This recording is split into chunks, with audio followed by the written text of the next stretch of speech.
Thank you very much. And I'm assuming I have the capability to share. You should. Okay. And they do. All right. No, I want to see more people. No. Let me just, yeah, there we go. Oh. Okay. Now, it's funny that I'm asked to do a workshop like this, and I'm honored to be here. And my job right now, what I do is I'm a professional speaker, as mentioned. I get to speak to audiences all over in North America about building resilience and mental health. However, everything that I have in my life started with Toastmasters when it comes to speaking, when it comes to coaching. It all started with walking into my first meeting in 2013 was when I walked into my first Toastmasters meeting. Does anyone remember their first Toastmasters meeting? Does it? Yeah. Okay, good. I just wanted to communicate more clearly. I didn't come in to lead workshops or run any kind of events or lead in any way. I came in because I was super shy. I grew up as an introvert, and I just wanted to speak more confidently. Can anyone relate to that? Just being able to say, you know what? Hi. Just being able to speak, say a couple words for a couple minutes, whether it's one-on-one or in a group. That's why I joined Toastmasters. And I'm the last person I mentioned to be able to be teaching a humorous workshop. That's how I look at myself, because when I finally started to get into competitions, I remember I competed in the humorous speech contest. And I was excited. I had this funny speech ready. I put it together and I told everybody, I said, you know what? I'm going to make people roll in their seats with this one. And I didn't think that necessarily I was going to get to district and win the contest at that level, but I thought I had something really good. And I placed third out of 3 people at the club level. So that's why I tell you I shouldn't be teaching a workshop like this. But hey, listen, I didn't care about where I placed because I've always considered myself an inspirational speaker.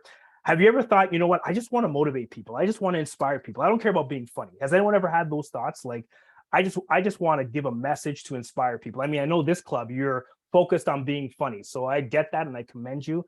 And when I started though, I just wanted to inspire people. And I thought, you know what, I don't need to make anyone laugh. I don't care if I came last in this contest because I want to be an inspirational speaker. Forget funny.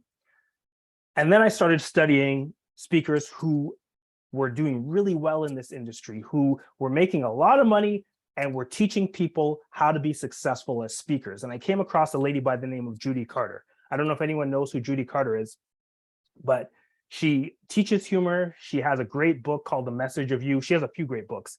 And one quote that she said really stuck with me. She said, there are 2 types of professional speakers. There are funny speakers and there are unemployed ones. And I'll get to why you're laughing in a minute if you find that funny. But I found it not only funny, but a challenge, because I thought, oh, wow, okay, she takes it that seriously that you have to find a way to uncover funny, to find the funny, if you will, within your speech. So I took it as a challenge and I bequeathed myself to find more humor, to uncover more humor in my speeches. And I studied. And I'm getting better at it. I'm still learning. I watched your last one with Grondin, I think his last name was. And I'm always trying to learn and study as a speaker and how to uncover funny. So what we're going to cover in the next few minutes we have is what I call the tactics and the tools. So we're going to cover 3 tactics. So ways to become more funny in your everyday life. So how to become funnier, to be more humorous in general. And then we're going to talk about tools, 3 tools within your speeches. All right, so 3 and 3. So I call it the ABCs to generally improve and the 3 S's to specifically improve within your speech when it comes to humor. And some of these, I know you do these all the time, so you may have heard some of these before, but bear with me. I want to put my own twist on it. So first, the ABCs to just generally improving. So forget the individual speech you have right now. Just think in general, how do I be more funny? Ask, bring, capture. A, B, C. I want to ask a question. Who watches comedy out there? Raise your hand if you like comedians. And so who wants to come off mute and tell me some one of your favorite comedians? I can pick on someone, but you can come off mute if you want. I'm pretty open here. Jerry I can't see Seinfeld. all the hands. Jerry Seinfeld. Okay, Terry Wells. I see your hand is up. I really like Colin Mockery from Whose Line Is It Anyway? Okay. Gabriel Iglesias. Gabriel Iglesias. Who said that? Kennedy. Kennedy. I love the one. He's on YouTube. Michael. He's British. The Man Drawer. Hilarious. Okay. Let's go back to the Gabriel Iglesias. Who said that? Kennedy. Kennedy. Why do you like him? He draws on his life experiences. It's almost like a self-deprecating situation. He likes the contrast between what he expects and his culture, between what the general Western culture is, and that contrast clashes, and that makes it funny. Okay, perfect. Thank you for sharing. And I hope that everyone does what Kennedy is doing. Ask themselves why. And here's what I want you to do. I'm going to kind of take the fun out of watching comedy shows for you. I want you to take a notebook with you when you watch comedy. So whether you're sitting down in front of Netflix or you're going to a live comedy show, it may seem a little weird, but have a notebook with you and always ask, why am I laughing? A friend of mine told me that once, and it's one thing to enjoy a comedy show. So for me, I love Seinfeld. I'm going to look up this Gabriel Iglesias guy. I think he has a show on Netflix. Sebastian Maniscalco is one of my favorites as well. And I used to just watch comedy until a friend of mine said, you know what? Why are you laughing? So take a notebook and ask yourself, okay, for every line that you laugh at, not just why am I laughing in general, but the individual line, you find yourself laughing. Okay, why am I laughing? Did they twist? Was it a twist? Was it something self-deprecating? What was it? Because chances are the exact reason you're laughing is the reason someone else is laughing. And look for trends, because you'll start to see, okay, I laughed at this line because of X. I laughed at this line because of Y. And you'll start to see that. And then you can say to yourself, how can I do that in my own speeches? So just take more of an analytical approach when you watch your comedy. Take the next comedy show you watch and just write down every single line that makes you laugh. Why am I laughing? B is for bring. Raise your hand if you always record your speeches. I can't see everybody's hand. I don't see a lot of hands up right now, so I'm scrolling through. Okay. I want you to record every speech you do. And I saw some thumbs up there. Thank you for doing that. Record every speech.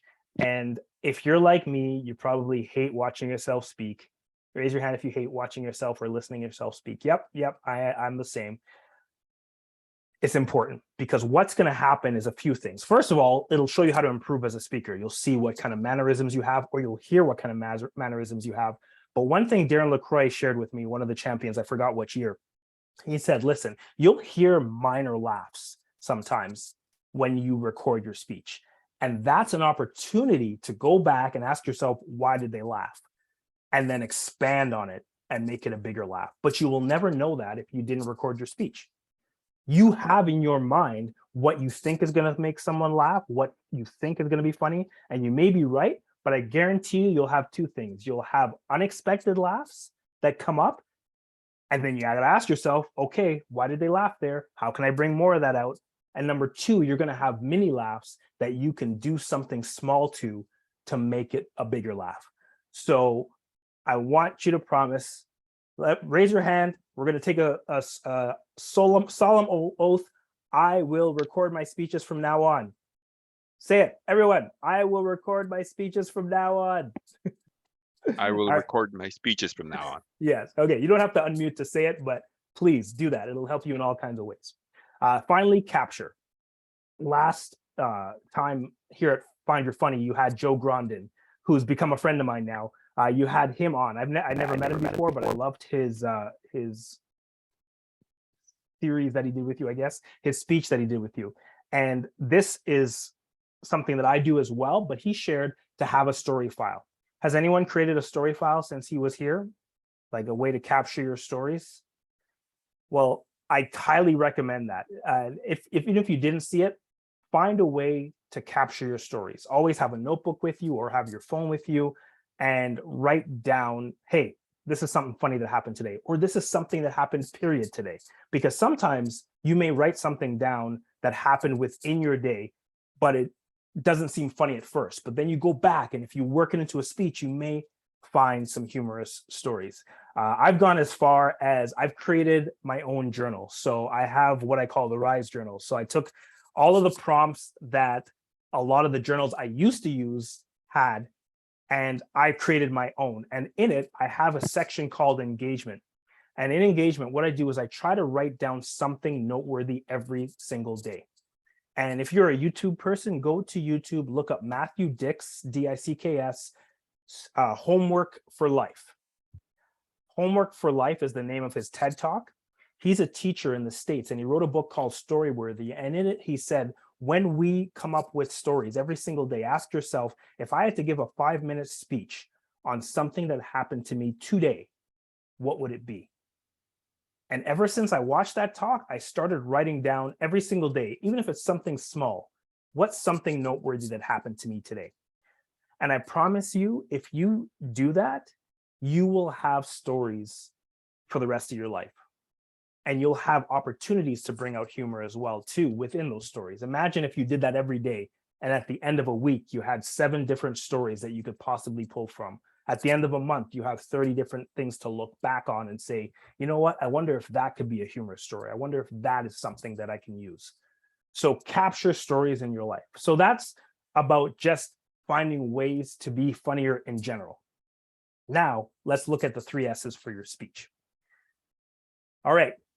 So 3 questions to ask yourself. So the 3 S's are the switch, the survey, and show. The switch, you've probably heard of before because you've had comedians here, and I guarantee you, if you've had a comedian here, you want to ask yourself, what is my audience thinking? What is my audience thinking? So each one of these S's is going to have a question to ask yourself when you go through your speech. So when you've recorded your speech, which is what you're going to do from now on, listen to the speech and ask yourself, okay, what is my audience thinking?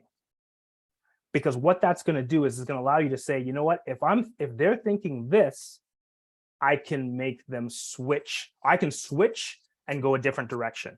The technical term for that is called the Paraprosdokian switch. And if you don't know that term, basically you're going in one direction, they're thinking something, you switch it and go in the other direction. Raise your hand if you've heard that tool before. Switch? No? Well, one of my coaches once said that when you have a gap between what you say and what the audience thinks you're going to say, you get a laugh. And the bigger the gap, the bigger the laugh. I'm going to play a clip for you once we're done the slides here that will show you what I mean by the switch. But you want to make sure that you listen to your speech and say, okay, what are they thinking? How can I go a different direction? So that's the switch. Second S is what I call the survey. I have a secret for you. Sometimes the funniest person in the room is not the speaker. Have you ever asked a question to your audience and they said something that was just as funny as what you had planned to say? If you can come up with a question within your speech or some way to involve your audience, a lot of times they will say something that's funny. They will say something that will get a laugh. And you'll get to the end of the speech and someone will say, oh yeah, your speech was so funny. Meanwhile, maybe 80% of it was your content and 20% of it was you ask a question and they throw something back to you. And not only that, if you give the speech again, you can call back to that line. So ask yourself, can I interact with my crowd? Can I ask them a question that might lead to a humorous line? And finally, show. Sometimes you don't have to say anything to get a laugh. Sometimes you don't have to show anything. So you don't have to say anything. You can just show it. And so I'm going to show you a clip that's going to demonstrate what I mean by this. So I'm going to stop sharing really quickly. And I know that time is getting close to the end, but I'm going to. Okay. All right. And I just need a thumbs up if you can hear it once it starts. Okay, so thumbs up if you can hear. Raise your hand if you looked at my height and maybe my 10 and thought, basketball just makes more sense because in the NBA, 75% of players are black. In the NHL, 3% of players are black. That means if you travel to any NHL arena, the only thing black you'll see on the ice. How was the audio on that? The audio on that clip was average, but did anybody see what I showed? What did I show, Gloria? You show, excuse me, you showed the puck, but you showed the color so that we could absorb the color without it being offensive, I Okay. guess. You showed the puck. That's right. That's right. And so, yeah, so forgive me, the audio wasn't the best on that clip, but all I said is that there's not a lot of black players in the NHL. That's pretty straightforward.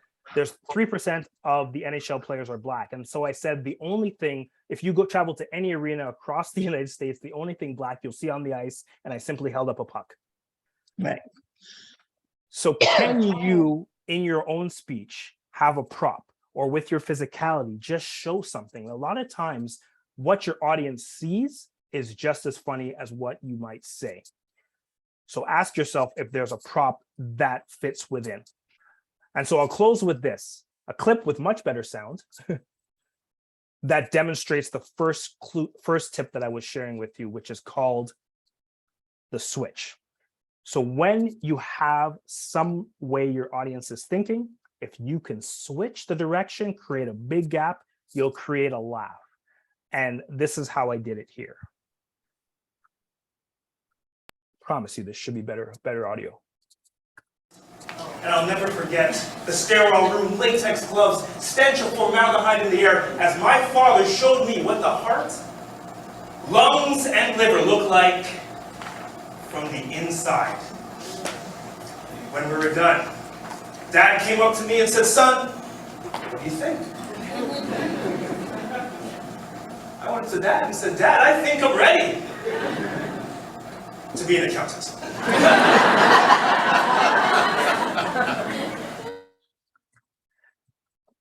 Why did they laugh at that line? Because I'm not the most funny person. Why did they laugh at that line? I have no idea because I didn't hear the last sentence. They were expecting you to say you're ready to be a doctor. Thank you, Sandy. Yeah. Right? So Yeah. my father was a doctor and I said, I think I'm ready to be an accountant.